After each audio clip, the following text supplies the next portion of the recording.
parles tout seul. Oui, oui, comme Charles. Il n'y a que les travailleurs qui peuvent comprendre.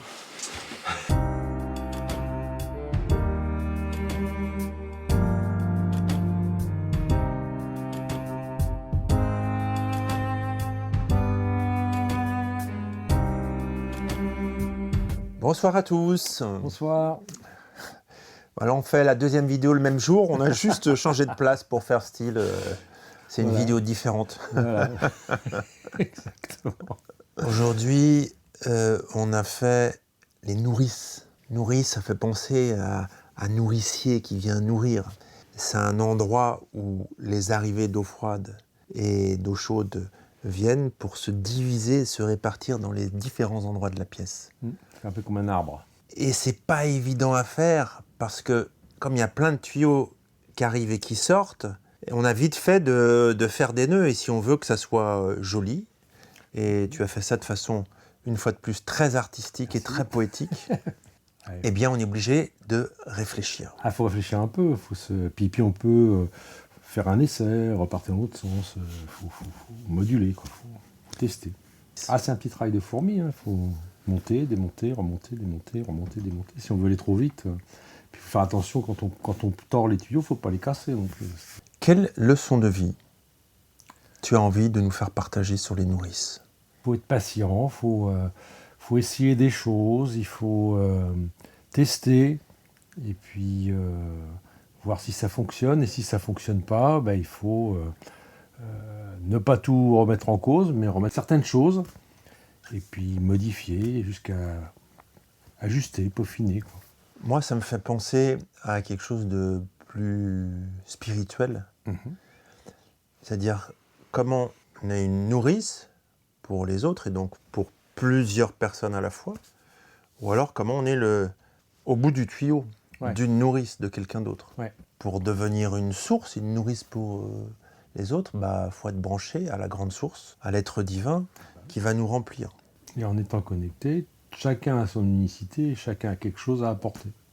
Exactement, c'est-à-dire tu vas nourrir les autres, mais tu vas aussi accepter de recevoir. Et donc il y a un échange qui se fait. Il faut que ça circule dans les deux sens.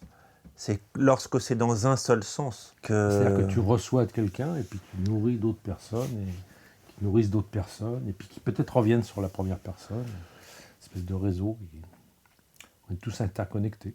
Et souvent, moi, je me suis rendu compte que les gens qui m'aident, en l'occurrence, toi, tu viens m'aider et je te remercie encore une fois de plus. Je ne peux pas forcément te rendre à toi de la façon dont tu m'aides. Mais je vais peut-être rendre d'une autre façon à quelqu'un et sous une autre forme. Bien sûr. Et c'est ça qui est beau, en fait, parce que la vie nous montre que sans les autres, on n'est juste rien. Ouais, et puis on a besoin les uns les autres. Et lorsqu'on avance comme ça, on crée des relations que si on ne dépendait pas les uns des autres, on ne les créerait pas. Oui, ça renforce un lien, ça renforce une amitié. C'est vraiment très très chouette. Et il faut mettre son ego de côté, de dire oui, s'il te plaît, j'ai besoin de toi, peux-tu venir m'aider? Parce que sans toi, j'y arriverai pas, il y a trop de choses à faire, quoi. Et puis quand on aide quelqu'un d'autre viendra vous aider. Mais il ne faut pas attendre de retour, juste, c'est pas juste donnant, quoi. Donc sur ce chemin de nourrir les autres et d'être nourri par les autres, et d'accepter cet échange, cette réciprocité du côté nourricier, avec ce sens, nourrir, c'est faire grandir, c'est donner des nutriments pour que l'autre puisse croître. C'est pas seulement je te balance mon savoir, je te balance mon fric et puis il n'y a rien qui se passe. Et sur ce chemin-là, je vous dis bon courage, à très bientôt. Nous avons confiance en vous. Absolument. Et rendez-vous sur un prochain épisode. Au revoir. Au revoir.